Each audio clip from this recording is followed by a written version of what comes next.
Welcome to Malpractice Podcast.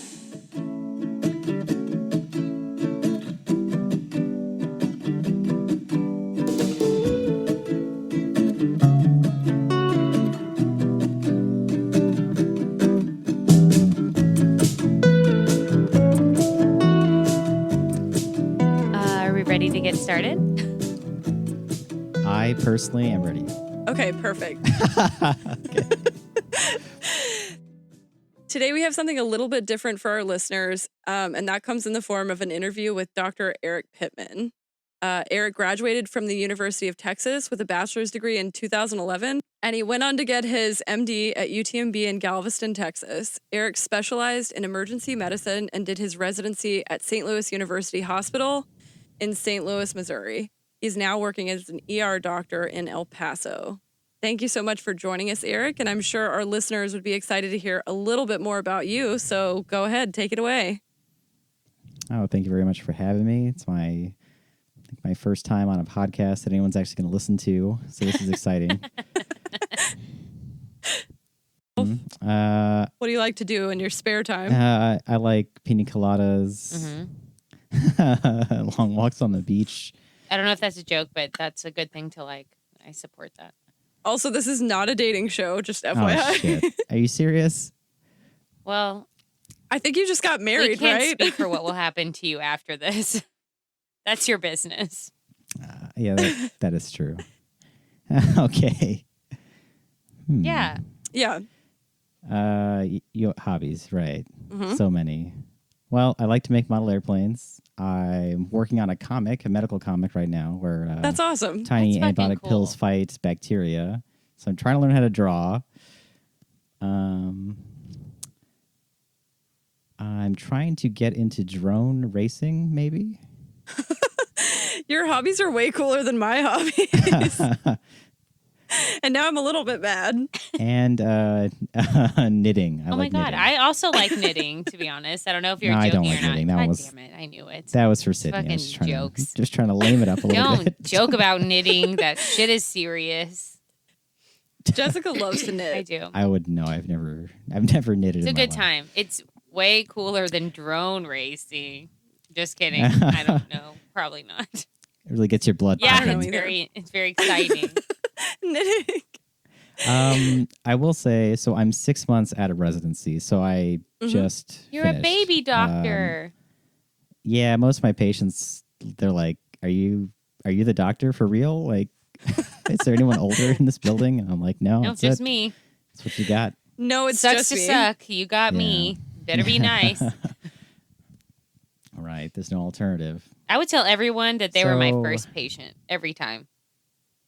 I'd be like, oh my God, I've never done this before. How exciting. You're like Oh 67. my God. My first patient. Yeah, I would do that. I mean, as someone who's had to say that for real, it does not usually go over well. That's fair. It's just it's like you and then children in the background running everything. It's terrifying. Like actual babies with like little notepads. like, we got this. So I just finished. I work at like a freestanding ER where I'm the only doctor there. So I work like 24-hour shifts, 12 or 24 hours. Get out of here. So it's Fuck no. yeah, it's a lot different than residency, and it's in some ways a lot easier, in some ways a lot harder. Mostly because I'm just by myself, which is kind of not Yeah. what I'm used to Mhm. at all. Okay, so I have my first question. All right. Will you walk us through what happens when someone comes into the ER with like a real actual emergency that needs immediate attention? Because I know that some people come in with like real small, silly things. Like what if someone comes in with a real live emergency? Like, can you walk us through kind of what the steps look like and what you do? Sure. So usually I'm sitting at my desk or area, whatever. If they're coming in by the ambulance, they'll give us like a little report, like a heads up on the radio beforehand. If not, they'll just walk in. But let's say they give us like little reports and they said, "Hey, this guy's coming. He's got this going on." And like, "Oh, it sounds bad." So we usually have like a special room called like a trauma bay or resuscitation bay or something. So we get that room ready and like the nurses get in there. We kind of start opening all our equipment, getting all of our like stuff to get vital signs. Maybe you need to intubate them, all that stuff. So we get that ready. Sometimes you kind of like assign roles beforehand. Like let's say this person is like actually like coding, like they're doing CPR, they're dead basically. Yeah. You'll like say, okay, when they come in, you kind of just go over what's going to happen. I'm going to do this, you work on that, you keep track of stuff, whatever. So you assign roles so in the heat of the moment, everyone knows kind of what they're doing. You don't have two people doing the same thing or whatever. So they roll in, and then we get them transferred over from like the stretcher to our bed. The ambulance crew tells us what's going on or whatever they know, whatever that is.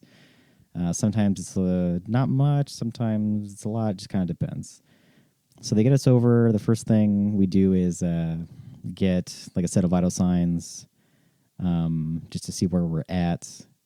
We'll hit like the defibrillation pads hooked up, and then we'll get IV access, or maybe they already have IV access. Just kind of depends. So the first things you want to do are like IV access, oxygen, check their oxygen level, get them hooked up to oxygen if they need it, get them hooked up to the monitor. That's like the first things you do. And then it kind of depends on what's going on, but like kind of a algorithm or thing that we talk about is the ABCs. So you go you start at the top and then you work your way down. So A is for airway. So it's like the most pressing stuff is at the beginning, and you deal with that before you do anything else. So A, airway. If they can't breathe, like something's like blocking their airway or they can't get oxygen in, that's going to kill you like the fastest. Sure. So deal with that first. That could be like intubation or criking or whatever. B, breathing. It's a little bit different. It's more like focused on the lungs. So if someone has like a collapsed lung or something like that, you address that one. C is for circulation. That's like cardiac, heart stuff. So you'll do like, you shock them, you do CPR, whatever. And then D is like disability, which really means like neurologic deficits. Like maybe they had a stroke, like they're not moving their left leg or whatever.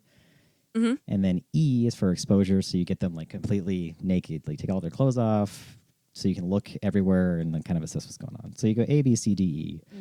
And if you encounter a problem at any one of those points, you deal with it, and then you move on to the next one. So it's just what kills you first. So that's like a general way. Yeah, that makes sense. Do you ever is there like a look or something that like someone has that makes you feel like they're in more serious danger? Like I heard this one podcast where someone was like, if I walk in and I see their feet and the bottoms of their feet are not pink, then I know like things are more, shit's going down the drain fast.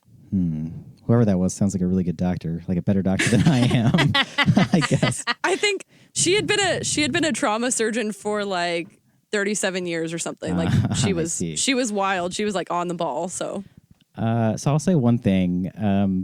A lot of the times when patients come in, I think like either subconsciously or consciously they want to like kind of like justify the fact that they're in the emergency room. So a lot of them will like kind of ham it up a little bit, I think. Like, you know, like moaning and wailing and oh, I'm going to die. Like feels, I've never felt this way before, blah, blah, blah, all this stuff. But the way you tell kind of like who's actually really sick is that they're not very, it's like the opposite of that. Like what people think a dying person looks like is the opposite of what a dying person looks like.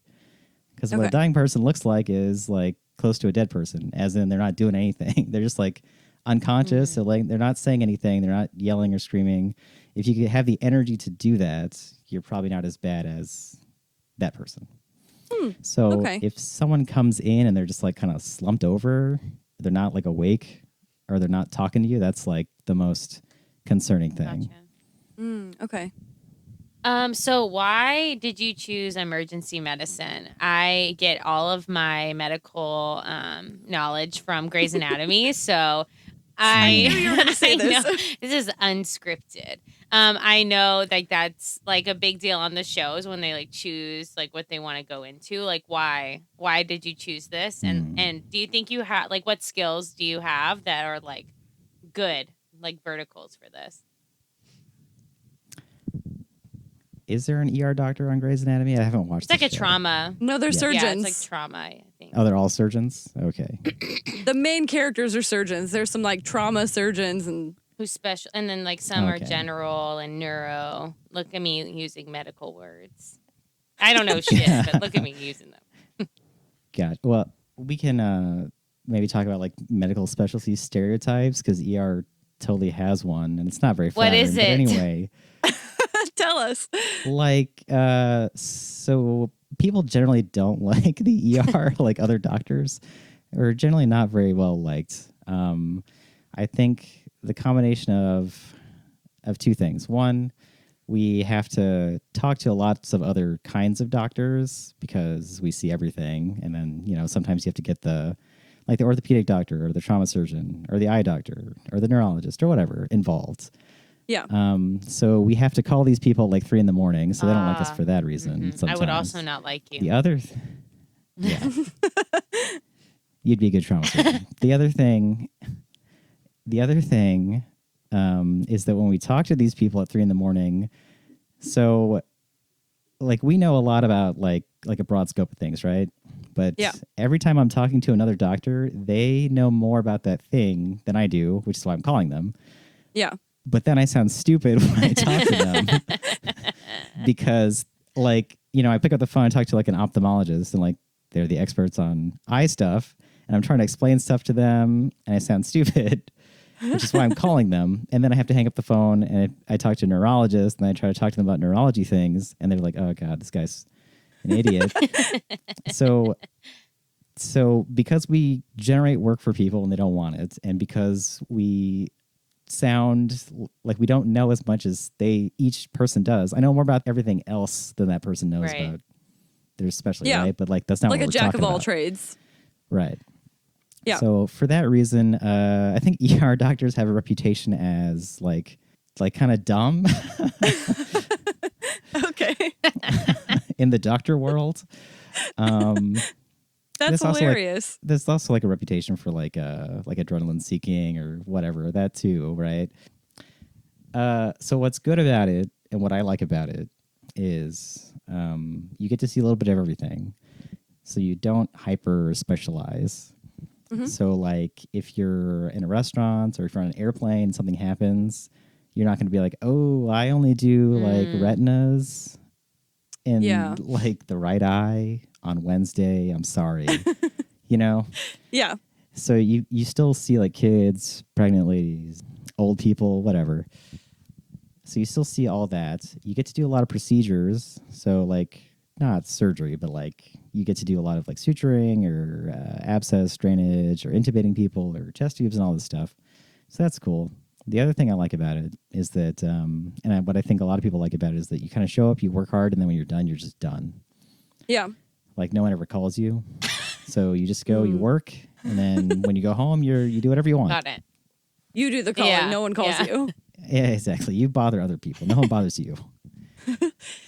I have a friend in my PhD program who posted something on Twitter about how he's like getting a PhD in math. And he's like, if I'm ever on a plane and someone stands up and asks if there's a doctor on the plane, I'm going to rush over and I'm going to do an equation on the patient's chest as they're dying. He's like, I've killed like this before and I'll kill like this again. So Right. we're getting close to the holidays. Happy holidays to our listeners and to Eric. And just to, I guess. And to me. Do you have any weird Christmas emergency room stories? I have a Christmas story.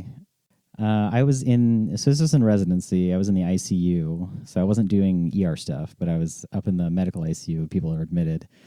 And we had this guy who had been with us for, I think, like a week and a half, maybe. He had some sort of heart problem, and he coded, so like he died for 20 minutes. They got him back. He was on 4 pressors, which like a pressor is a medication that supports your blood pressure. And if you're on 1, that's like, oh, that guy's like really sick. This guy was on 4. I don't think there were 5, so he was like on all of them. Oh, and shit. so he was intubated, and he was basically just like that, like a vegetable for the entire time he was there. Wasn't doing anything. His nephew was a cardiologist, and he kind of like understood what was going on, because it's hard for families to understand. Like I feel like we kind of know like this is not going to get any better, but it's hard for them because they don't really understand the nuances and all that stuff. But his nephew was a cardiologist, so he gets it. He was talking to the family, and he had convinced them to like withdraw care basically because he wasn't going to get any better. They wanted to. This was in December. They wanted to wait until Christmas because that was actually his birthday, was on Christmas. Oof. And it was like only a couple days away. It was like 2 or 3 days. And so they're like, fine, like we'll wait till Christmas. If he doesn't get any better, then we'll pull the plug basically. So Christmas comes around and the dude actually got better. Like we all thought he was done basically, but he actually started waking up on Christmas on his birthday, and then he got like completely all the way better. Like a week later, he was like talking to me. It was crazy. Weird. I mean, that's cool. It's a Christmas miracle. I know, yeah, it was a Christmas miracle for real. Why do you think that happens?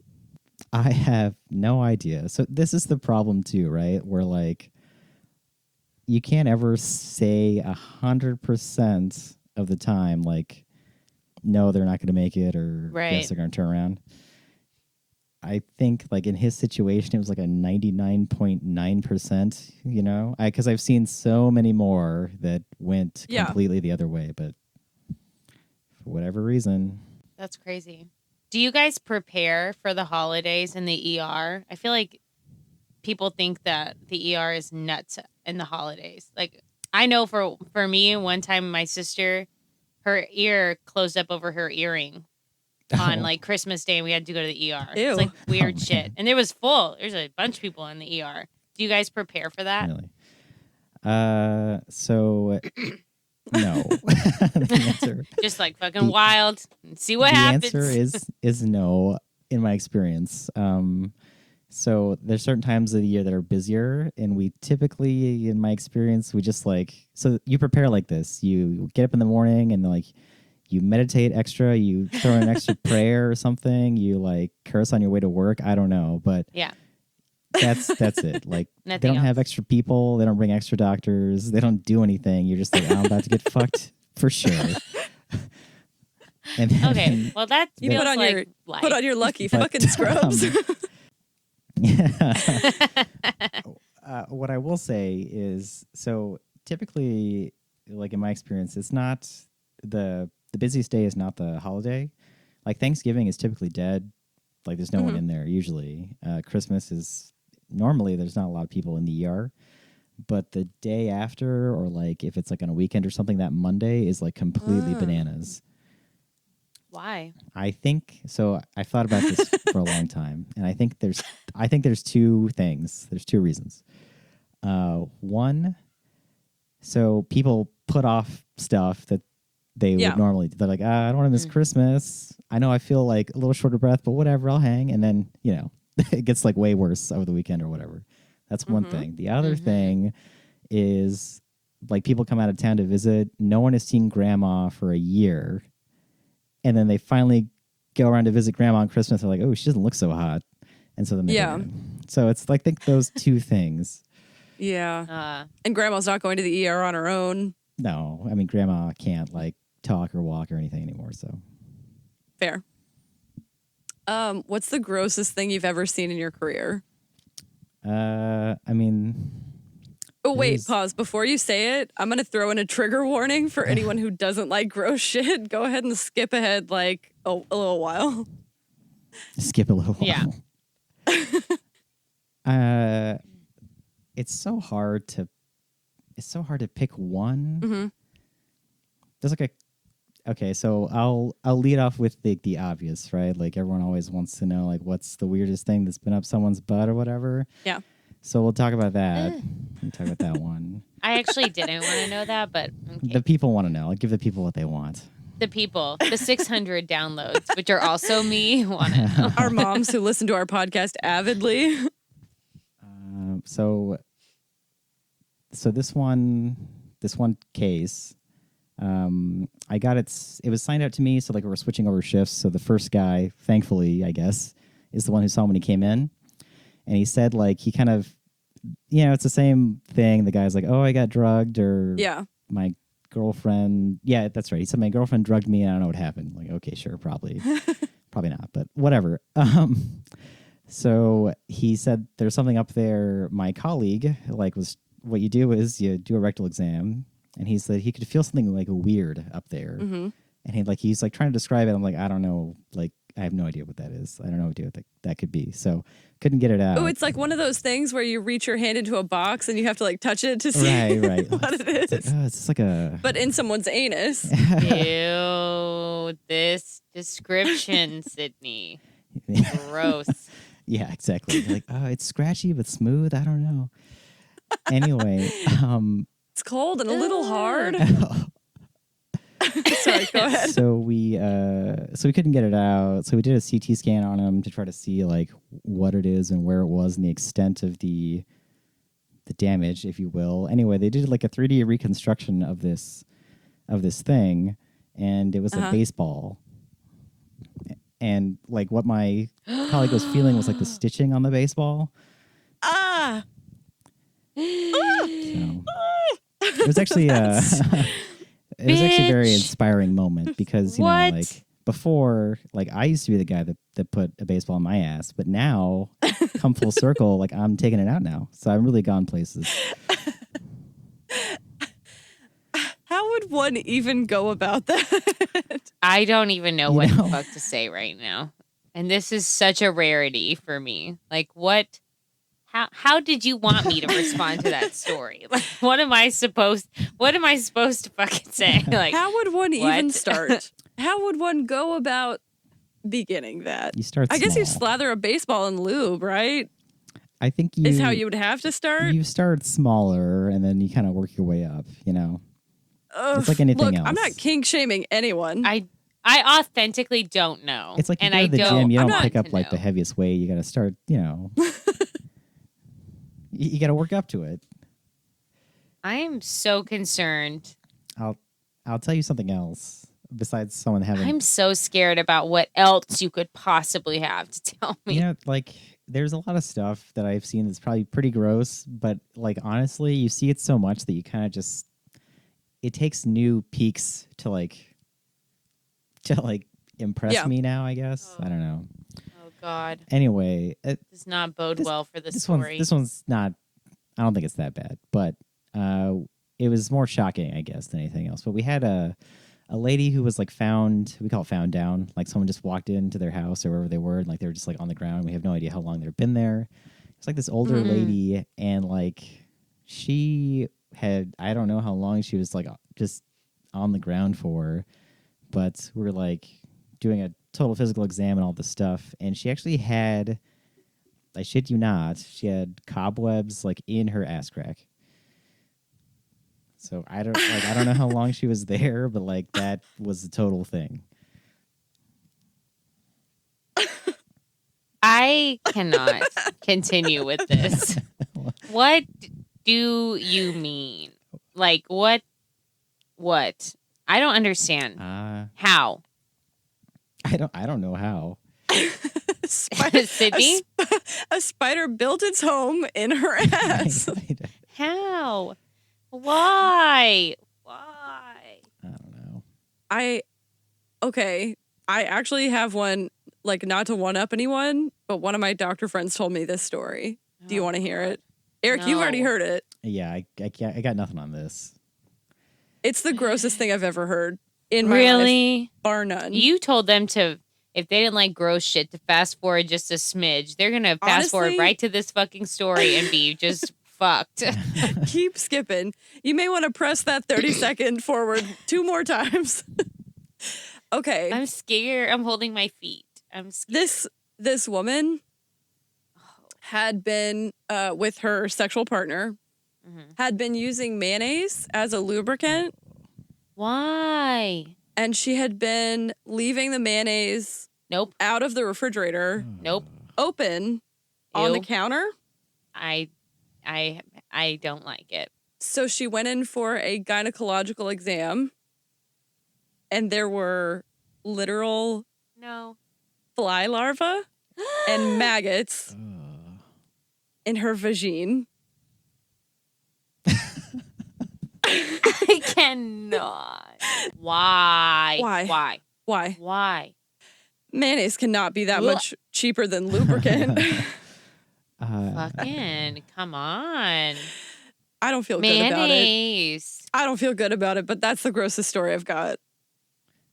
I don't have shit on any of this, and I don't want to.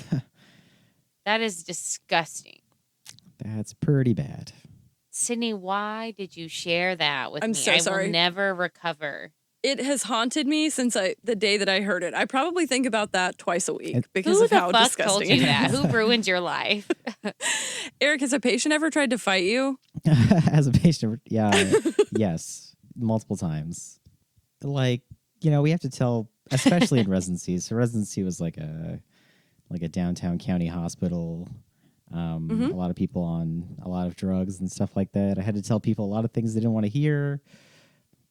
Like, you have to stay in the hospital or whatever. And like, yeah, people would try to fight me, like, not like regularly, but like, I wasn't like shocked.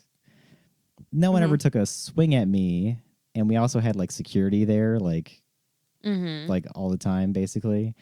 An old lady bit me once. But in her defense, she was like pretty demented. She was like really demented. And we're trying to like, she had like fallen, and we're trying to like get a look in her eyes because there's like a lot of swelling around there, and she didn't like it. Obviously, she didn't understand what we're doing at all. So I was trying to I was like holding her shoulder, I think, and she like kind of just turned to the side and like just bit my arm. So yeah, I got bit by an old lady. How do you respond to that? We all just had a good laugh, shrugged it off. Okay. It was fine. Like, it wasn't really bad or anything. She didn't like break skin. No. She tried. Like, she was going after it, but she didn't. She was chomping, basically. Yeah. Is what you're It saying. was not half-hearted. If someone ever chomped me, I have no idea. I have no idea how I would respond. It's one of those things you don't know till you get in the heat of the moment what you're going to do. You get chomped. What's the most obvious lie a patient has ever told you? This is, again, like, people lie to me all the time, so it's hard to pick. It's hard to pick one. Oh, just pick your fave. I'll say the obvious stuff. So, like, people say I don't do drugs. Clearly they do, or they're on drugs now. Clearly, that's one. Yeah. Why did that thing get up your butt? People lie about that all the time, of course. That's an all the time thing, though. Well, no, I mean, is that like a once a week occurrence? No, it actually, like, for me, people think that, but for me, it's actually pretty rare. But when it happens, Gotcha. the story never makes sense. Yeah. So, they should just come in honest. Nobody's honestly. going straight to baseball, right? I don't know. No one's waking up surprised with a baseball. That's what I will say. That is a fucking lie. What people, a common thing that people tell me is like they haven't eaten anything and like, insert time here, like weeks or whatever. Like, I haven't eaten anything in like 2 weeks, and I'm like, nothing, like not a thing. And I'm like, no, not a thing. And I'm like, that's no way that's true. Or they'll say the same thing about drinking. Like, I haven't been able to drink anything in like a week, and I'm like, there's no way that is true. I remember I had this lady. They're like holding a cup of water as they say it. This one lady, she was like, I haven't drank anything. My throat hurts, and I haven't drank anything in like a week, is what she said. And I was like, okay. And we, we did some lab work and all this stuff. And like, I went back to tell her, and she was like, I was like, oh, well, it looks pretty good, everything. And she's like, oh, good. Because I've been drinking Pedialyte or like Gatorade or something. And like, I'm like, you just told me you haven't drank anything in like a week. You just told me that. But I see where our relationship is now. It's like, why do you? I know where we stand. Why do you do that? I don't know. What is the most surprising thing you've ever heard a patient say or do? Baseball The excluded. most surprising thing. I remember, okay, I got a couple things, but I remember very early into my intern year, like when I was first in residency, starting to be a doctor, this patient like they ran out of the room like really fast, ran out of the ambulance bay, and like ran up the street. And I was like, "What the hell just happened?" And someone was like, "Oh, they just stole the TV out of the room and they just ran out with it." So that was pretty surprising. Do it. That is very surprising. Then later, I think 2 years later, we had a patient who, so it's like they signed in for a psychiatric complaint. I don't remember what it was. They wanted a sandwich. We didn't get it to them in a timely enough fashion. So they wanted to leave, so they got up and walked out. They actually walked out to the ambulance bay. The EMS people had come in. They left the ambulance running. So this person just got in the ambulance and just took it. They just stole the ambulance and just drove right off with it. Oh. This guy. And then? This guy who wanted a sandwich. Yeah, so he just like literally got up out of his room, walked out of the bay, got in the ambulance and drove off. And then My friend, do you know that you can order from Jimmy John's? So he had registered with his like phone number, and the cops used like the Find My iPhone app to figure out where he was. Yeah.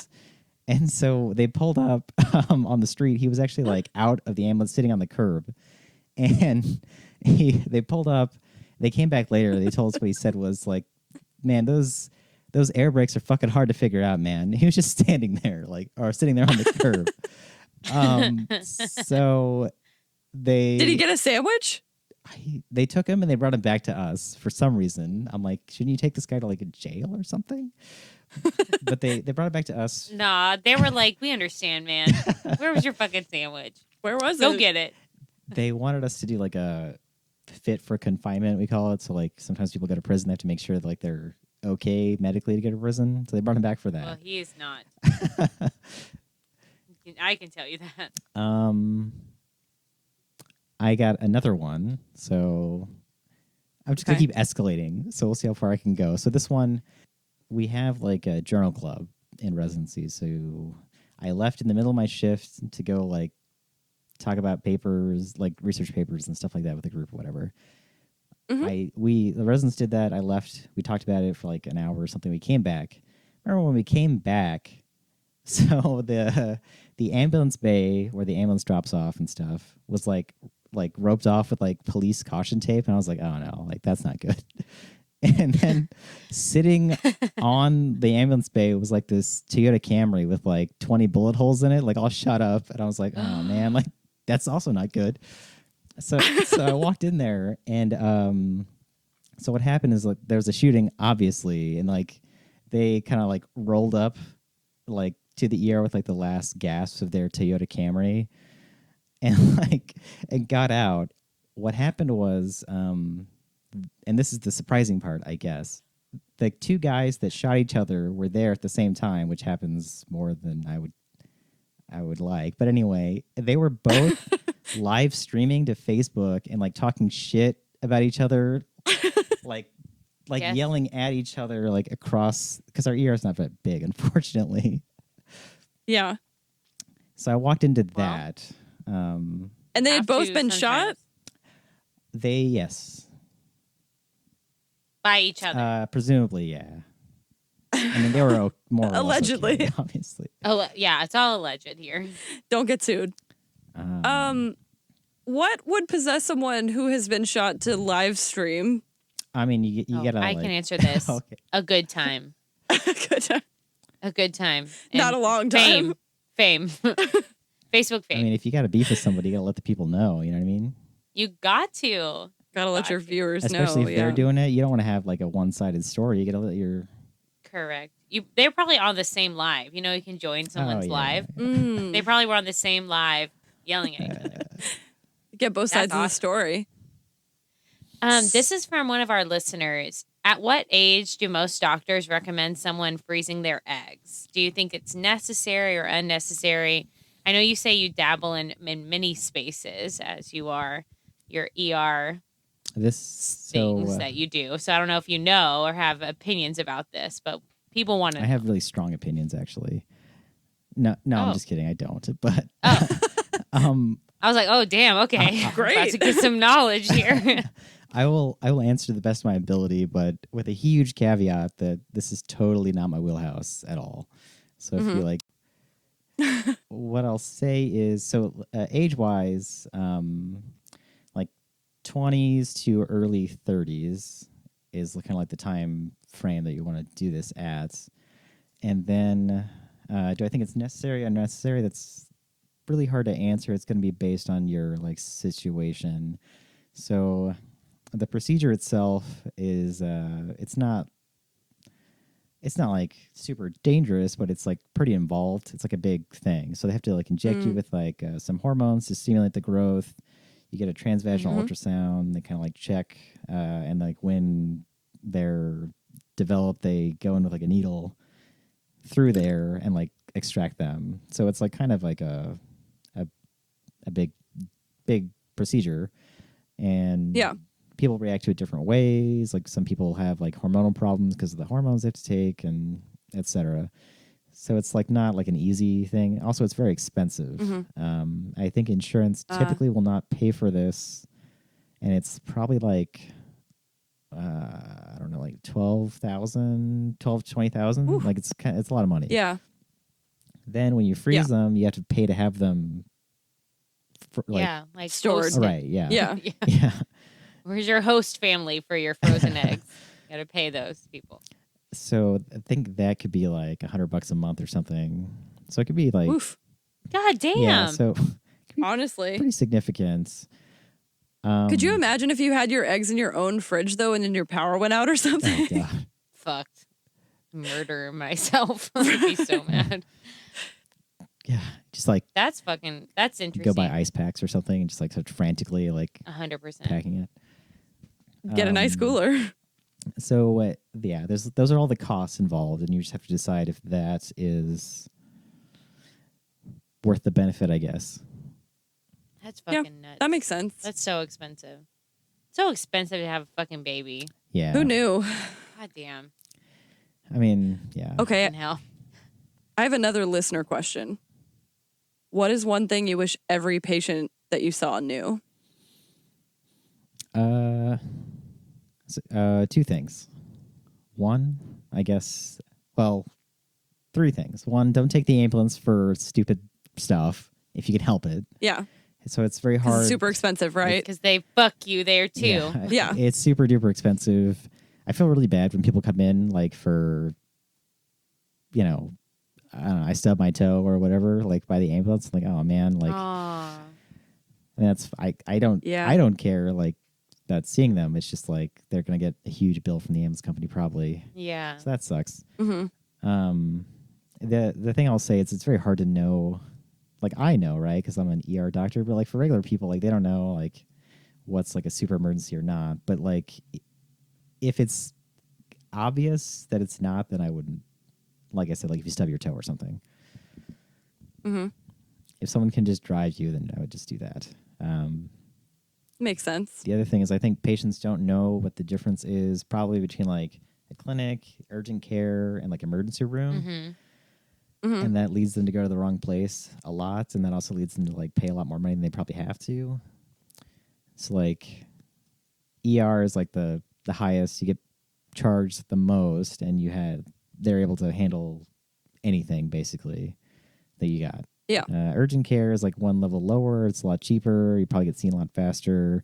They can handle kind of more basic stuff. If you have like a cold, you just don't feel well, or sometimes they'll do like broken bones and stuff too. But I think They can do X-rays sometimes too. you can also just call and ask, depending on the severity of your situation. But you can like call and ask, like, "Hey, do you guys do this there?" That's what I would do. And then for other stuff, Good to know. I would go to like just a regular clinic or like a family doctor if it's not like you can wait like a couple days or a week or whatever, like you need a refill on your medications or you have whatever. I would go to the lowest level that you can, just because it's much cheaper that way. Because people come in for stuff that's like, they come in with like an earache and they're like, my ear really hurts, so I'm in the emergency room, right? Right, yeah. People come in all the time for like not emergent stuff. I mean, most of the stuff I see it really is, it's not like an emergency. But like I said, it's just really hard for patients to know. Yeah. So, and last thing is what I wish every patient knew is how much paperwork I have to do. I have to do a fucking mountain of paperwork I feel sometimes mostly what I do is paperwork. Ew. See, That's a bummer. it's a super bummer, yeah. But like every patient encounter generates like a lot of paperwork. And so that's why people don't like ER doctors. Bringing it full circle. Now we get it. Because then they have to do paperwork when you talk to them. Yeah, that's one of the 12 reasons.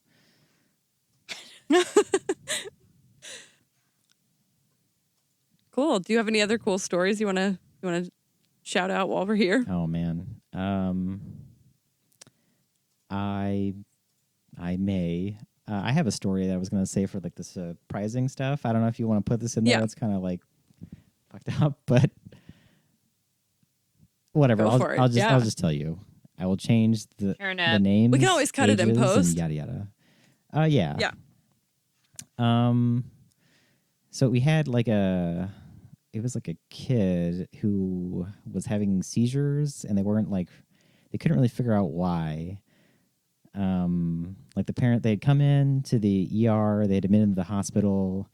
It was like a baby. I forget how old, but like a year old or something like that, maybe younger. Mm-hmm. And they're like, they're having these seizures. We have no idea why. They did all this workup. They did all this stuff, all the scans and tests, and they didn't find anything. And like they sent him home. It happened again. They brought him back, and they did all these tests and stuff. They still couldn't figure out. Everything looked totally fine. So they admitted him in the hospital, and they put him on a 24-hour video EEG. So they put like these things on their head to measure brain activity to see if they're having like seizures, and they hook them up to like a continuous video camera because like if they're having like brainwave activity that's suggestive of a seizure, they want to see like what is the person doing at that time or whatever. So it turns out they're actually able to figure it out with this video monitoring that the kid, the baby, had a sister who was like 9 years old or something. She was actually coming in at night and like smothering this kid with a pillow. What? Like, yeah. So that was a Oh hell. that was a whole Oh thing. my God. Yeah. Little Oh, hell no. sociopath. I don't know. This is like a story that I heard. I don't know more. Like, I don't know what happened. I don't know, like... That's all we need to know. Sure. That bitch is crazy. That's some Criminal Minds bullshit. That truly is. Jesus That's like the Lord. warning signs. Yep. Did she light fires? Was she mean to animals? Because that bitch is a serial killer. Because she was a fucking bitch to her brother. Oof. Also, what did the parents... I mean, I know you don't know, but what would you do if you were a parent and your 9-year-old was smothering your baby? Bitch, you gotta go. Gotta pick a favorite. That's the time you pick a fucking favorite and you let it be known. Which one is a bitch? Oh my God, that's traumatic. Wow, way to leave it on a high point. Appreciate that. Yeah. That's our vibe. Let's see. Maybe I can tell you something else. I don't know. Nah, don't force it. Do you have a That's happier how it's story? supposed to end. That is how it's supposed to end. This is a bummer mood. But that shit's wild. You need to watch your kids. Watch them. PSA. Watch your kids. Call before Hide you. your kids from your kids. Oh man, I thought of another story, but it's like even worse somehow. Fuck it. It's I don't worse know. than a sister this is all smothering gonna be, her like, baby terrible. brother. Uh, No, tell it. Now you got to tell Just it. go. Just go. Just tell right. it. I think I told you before. We can cut this. You can just cut it out if it's too depressing. I remember. So this is another story that I was told. So I didn't see it, but it happened at residency anyway. So they get a call like on the trauma pager that like there's like a forklift accident, which is always like, oh fuck, like. Oh God. Mhm. And they said like partial amputation or amputation or something like that. So everyone's like, oh shit, like this is gonna be some serious shit, This sucks. basically. Yeah. So we all like they get in the trauma bay, and so the hilarious part is everyone's like all like psyched up and like ready, and like everyone's like getting on their equipment, their PPE, they're getting ready to intubate, all their equipment's out, and there's like a whole team of like 9 people like just like standing around the stretcher waiting for this guy to come in because they're gonna like get to work like super fast. And then what happens is like they hear the ambulance pull up, the doors open, and then like in walks a guy, and he's just carrying legs. He's just carrying 2 legs unattached, and he just walks in with the legs first. For some reason, the patient is like still in the ambulance or something. Just some guy walks in, and is like, "Oh, here we go."